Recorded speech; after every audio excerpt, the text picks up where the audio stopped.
Aquarius, how you doing? Welcome to your weekly reading here on the Astroflower. It is for the week from the 1st to the 7th of April. Hope you're doing well. Have you seen all the activity on the sun, the energy that is just all over the place? Is it opening that doors to the spiritual awakening that we saw on the collective reading for the monthly of May? Did you see your monthly of April, sorry? Did you see your monthly reading as well? It's kicking off this month. I will say that every reading has been strange. There's no other way of putting it. It is strange times we live in this week here. So let's see what's going on for you. Overall energies here. Karmic message for your relationship side. Karmic message for your financial side. Influence on the universe. Influence on your past self. Influence on your future self. And the general outcome. Okay, so let's just see what's going on for you. First out the deck, there's a lot of fives been happening. A 5 of swords, most people. 5 of pentacles as well, been coming out quite a lot. And here you get the 5 of cups. I think the overall energy here is sort of saying, I think you've actually done the work. I think you're a bit ahead of the curve, a little bit like Capricorns in a way. The overall energy here is sort of saying it's trying to wash away the past, which is those 3 cups there, and bring in the new, which is these 2 cups here. And I think the energy, or the overall energy, the general thing that's going on around you is trying to encourage you to look to the future and look to how you get in alignment with yourself in a really, really beautiful way. Totally. Look at that. Look to your future. This is your karmic path here for this week here. Your crowning glory. It's like, it's a massive aha moment. It's a realization. It's mentally you realize something. And that gives you the edge on everything that is around you. It makes all your relationships a lot easier to deal with. I will say one thing as well, another thing as well, that at the moment, the phrase that keeps coming out is quality rather than quantity. And I think this is streamlining a lot of your ways of being or your emotions or your engagements with other people that goes into that quality rather than quantity. And this could well be your karmic path to be, you know, living the dream of meeting that person that really corresponds to you, that stimulates you mentally in your life and you know, really does appreciate you as much as you appreciate them. That's another possibility, but it's a lot about, I think, about you coming to terms with a lot of things, and it's just puts you into your crowning glory. Oh yeah, look at this. Aquarius, are you going to buck the trend? I hope so. Happiness after difficulty. That is what that realization is. And it's a realization of your crowning glory. It's going through that rain cloud, and I think the universe here is sort of saying, by jolly, I think he's got it. Or they've got it, or she's got it. You know, it's like the universe is almost as excited about life as I am about what's going to be happening for you. You know, it's really, yeah, encouraging you to seize on this happiness, which is your future. Like the overall energy, it's coercing you in that direction. Okay, so this is from your past to your future. As I said, I think you've got a realization within your life. And this realization is really, it's like, I knew it, I knew I was right, sort of scenario. And it's bringing you a lot of justice and makes a lot of your past understandable. So you are a lot more at ease and at one with your past. So it's a lot less complicated. Now you know your past. You can nurture your future and your today in a really, really good way. Really, really good way. In your future self, I think this realization is bringing you here that you are taking a direction. That's what the 5 of Swords does. But it takes the direction by sort of saying that, no, I'm not going to get involved in that. Wasting my time. You know, it's so stupid, and you know, I'm not even gonna honor it with an answer. You know, that's sort of the scenario. And I think that's what that is all about. In the future self, because of this realization that's coming through you, you're realizing a lot of things about your past. And you're realizing a lot of things that you've been banging your head on the wall about in regards to relationships. And this could be with your partner, this could be with your family, this could be with your friends, that you now just kind of see the light and kind of go, I'm not going to waste my time and hurt my head anymore with any of this. And this is where you can get on to quality rather than quantity. The Knight of Pentacles is all about that, because the Knight is actually planting his seeds for his future. It's not like the Knight of Swords where you're going on a mission for your future, or the Knight of Wands where you're going passionately on that mission and you're socializing and everything like that for your future. It's not about the Knight of Cups, which is offering something out to get, to have a fair exchange. This is about you planting it within you. This is all about you. The outcome of all of this is now you know where to put your seed or your seeds where you're going to get the best returns. And these best returns are not necessarily just for you. It's for everybody that is around you as well at the same time. You're taking control over your own future in regards to your relationships and your emotions. Really nice, Aquarius. Sorry, I called you Aries then. Do apologise. You might well be with an Aries. That could well be some of it. Bonjour! You could well be with an Aries, but that's only going to be for some of you. Let's just see what's going on your financial side. The Three of Cups wants to jump out. It's certainly tied into this Ten of Cups, that Three of Cups. It jumped onto that, wants to be part of the world. It's going to be socially beautiful. It's repairing those Three of Cups that are in the Five of Cups. Let's see what's going on your financial side. On the karmic mission, there's something that's dead, done and dusted with. This has been a lot on a lot of people's cards. You're not the only one to get this. And this is all to do with the spiritual awakening, the quality rather than quantity. I think there's some things within your financial world that you may have been trying for some time, but it just doesn't. It's like now, after a while, you're just kind of saying, well, the future's not really in that, So you might be trying for a job or trying a business in one particular area. It could be, say, like, I don't know, computer programming. And there's a new program that comes out that puts that whole thing that you were working towards to waste. It overtakes it. Like AI is overtaking Google. It's realizing, kind of going, no, okay, that's dead and done and dusted with. And I think it's an important thing that you need to understand on your financial side. This could well be that disappointment. That could well be that disappointment there. And I think, the disappointment that you might have in your financial world, you're certainly going to get it back on your relationship side. So something that needs to be dead and done and dusted with. And I think, so the universe is really trying to help you out here with the Nine of Wands, having sort of healthy boundaries through that lessons of, this is not, you're not emotionally attached to it anymore. It's just like, you might have lost your phone and yeah, you might have had, photographs and everything like that, but it was saved to the iCloud or whatever. And, you might have been attached to that telephone, but now it's kind of like, it's gone and I'm going to buy a new telephone. And it's that sort of thing where you're just letting go of something, you're no longer attached to it. But in the future, I'm not going to carry my, my telephone like that, because otherwise I'll lose it. And it's those healthy boundaries. There is a judgment in this which comes into that. And this is from your past as well. There's something that you've realized in the past is your true calling. And that means in order for that to be happening, there's one part of your life that needs to be dead, done and dusted with.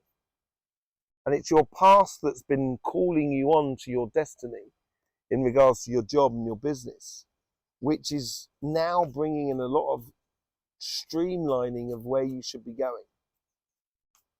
Or it could be, this is another thing it could be, like there's developments, technological, you know, software developments and everything like that, which puts pay to a certain business or project that you were doing.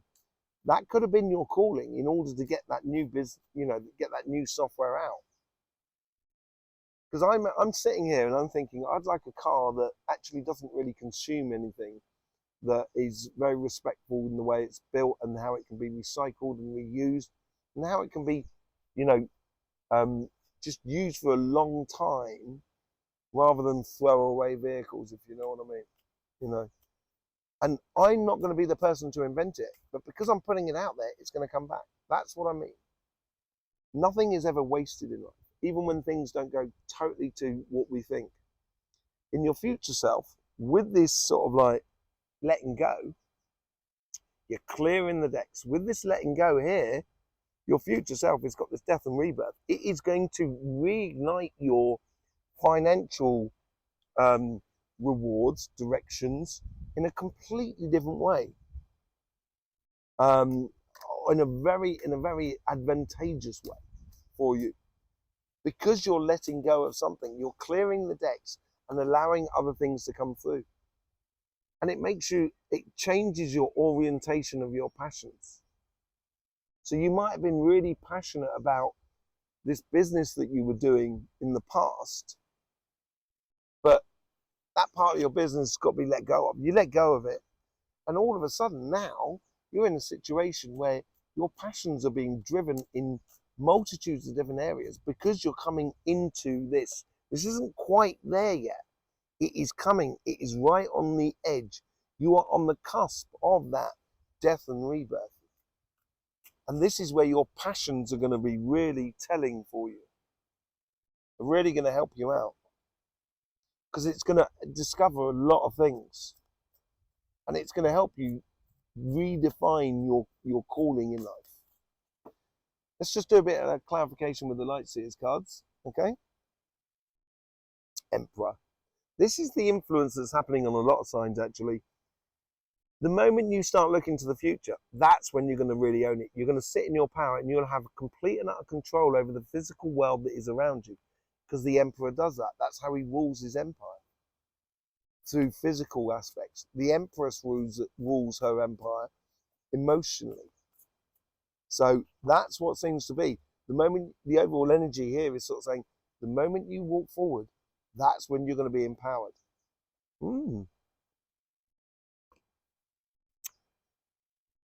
This is a realization. This is a crowning glory over something that might have been causing you trouble. And I think this is where you're getting the justice as well. I think there's a real revelation happening for you here, which is liberating you enormously and helping you to stay away from conflictual situations that in the past caused you that, because that's what's influencing your success. And I think people are starting to recognize, kind of going, it's like you've been, let's say, you've been going through a divorce and, you know, it's been very tricky, been very emotionally hard and everything like that.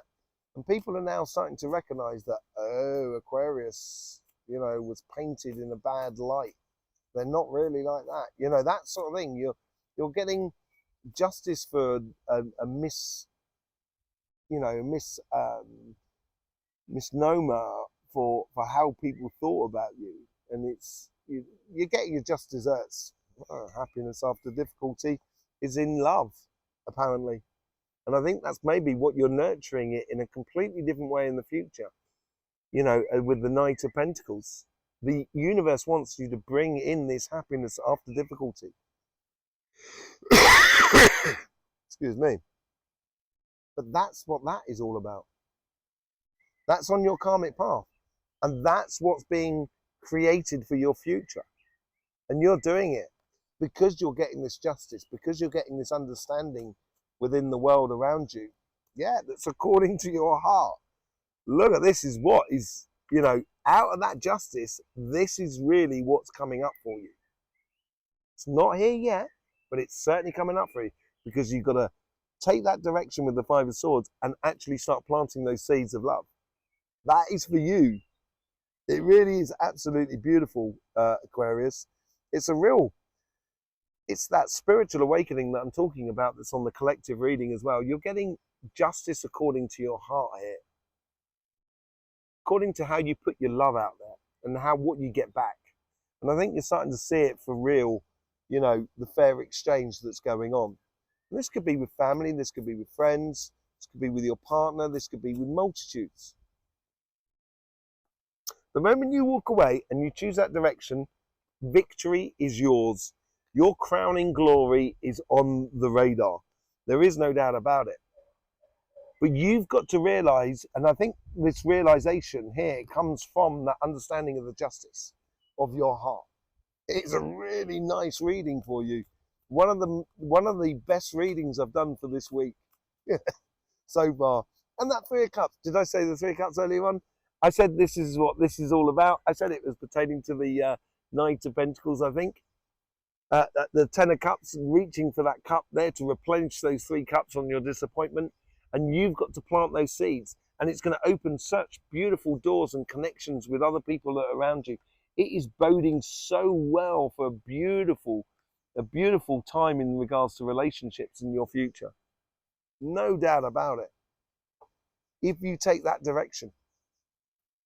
Absolutely lovely. Okay, let's just see what's going on your financial side. Yeah. This is also, I think this exactly came up with 2 other signs. One was on the relationship side and one was on the financial side. 10 of Swords with the 10 of Wands seems to be the theme for this week, really is a major theme. And this is where you're carrying too much of something that needs to be just got rid of. And this will allow you then to start concentrating on quality rather than quantity in the future. It just needs to be let go of. And it's you know, it could be a dream that you've had for some time that you wanted to be an astronaut and go to the moon. I want to be an astronaut and go to the moon. It ain't going to happen to me now, is it? Unless things really drastically change, you know. So, you know, I stopped dreaming about that. I haven't really. I'm still dreaming about it, but, you know, nothing to say we can't dream in life. But that's what I mean. That's the sort of thing. It needs to be out of the way so you can really get on. We get the 5 of Swords again. You need to take a direction here in accordance to these healthy boundaries. Once you let go of it, the universe here is going to stop you from going backwards, stop you from that disappointment, and help you to go forwards towards that 2 of Cups, that new beginning, that out with the old and in with the new, the death and rebirth of your life in regards to your financial wealth. So those healthy boundaries there are stopping you getting involved in situations financially in your world which doesn't serve you. And that's what the universe is doing with the coincidences that are happening around you. Got the Ace of Swords again, this time on your financial side. This is, once you get rid of that 10 of Swords with the 10 of Wands, this is what you should be on. It's ingrained in you from your past to your future, and it is your crowning glory. And that's where you're going to get ready for that rebirth moment, that death and rebirth moment. It's going to bring things really into focus about what you should be concentrating on, and totally empowers you with the King of Wands. You've now got the King of Wands and the Queen of Wands. What it's delivering to you in the future is something that is divine counterparts in regards to your passions, in regards to the way you do things, in regards to your magic, your determination, your courage, and everything like that. The birthing of this, the getting rid of this, is giving birth to this. And it is so powerful for your future. It bodes really well. Really well. What's this Queen of Wands all about? What's the here and now? I think this is what I said. I think your passions are going to be into a lot of different areas at the moment by the end of the week, where you'll be able to see things a lot clearer. And that's going to allow that sort of death and rebirth and that real sort of empowerment thing to really happen for you. And I think it's a good idea to allow things to come to the surface this week through your passions, through getting, you know, it might be just like a little piece of information that you see on the internet, you know, on a website or on a YouTube channel. And you kind of go, oh, I'd like to know more about those cameras. And then all of a sudden, you know, you discover a lot about cameras and you start making videos about the best cameras, and then that's what you should be doing. But you're exploring passions in different sort of ways across the board for you in life. Absolutely beautiful reading, Aquarius. Thank you very much for being here. There's also the stuff that's going on Cymatic TV, our sister channel all about energy. The sun is really kicking off some beautiful energies. So you'll be able to know everything about that on our sister channel. I will either see you there or I'll see you here. Whichever way, I'd love to see you again. It'd be absolutely beautiful. In the meantime, life should be fun, so please do enjoy.